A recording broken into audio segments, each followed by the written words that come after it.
Itu ria kieha nĩ rĩthiĩte na mbere gwathana gĩcagi-inĩ kĩa Ziwani kaunti-inĩ ya Kwale kũrũmĩrĩra gĩkuũ kĩa mwana na nyina, tharĩkĩra-inĩ ĩrĩa ĩratabanirio nĩ kĩmwana kĩrĩa kĩratharĩkĩire nyina na banga na gũcoka kũmũraga mbere ya gũtiga mwarĩ wa nyina na nguraro hiũ. Musa Stephen wa ũkũrũ wa mĩaka 36 ararutire muoyo wa nyina Ntenguri Rashid na njĩra ya kũmũtemanga na banga mbere yake gũcoka gũtharĩkĩrwo nĩ aikari na kũragwo. Dada yetu alikuwa ndani ya nyumba amelala, alafu kijana wake akatokezea na panga na akamkata kichwa mara ya kwanza, alafu akamkata mara ya pili. Igeria rĩa mwarĩ wa nyina gũtuithania bara ĩno na njĩra ya kũnyita rũhiũ rĩratũngirio na tharĩka ota icio, ĩndĩ aracoka kũhonokera gĩkuũ ciarera na aratigirwo na nguraro. Huyu yuinamia kushika mama, kati mama amekatwa na yeye akapigwa la kila hapa.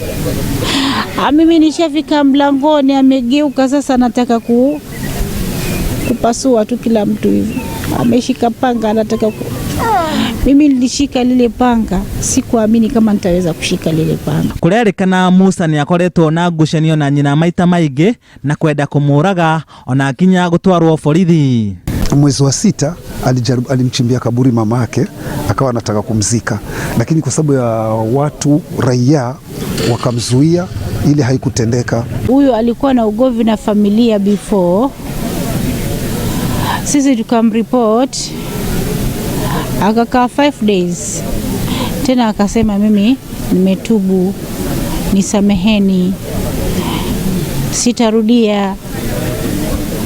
Mtu akikuomba msamaha lazima umsamehe. Na ningeomba vijana tuache kutumia miadarati, kwa sababu mimi nikiangalia tatizo kubwa ambalo limechangia hivi vifo viwili ni miadarati. Gĩko gĩkĩ nĩ gĩtigĩte aikari na ciũria nyingĩ makĩyũria nĩ njĩra ĩrĩkũ njega ya kũrehe ũiguano mĩciĩ-inĩ.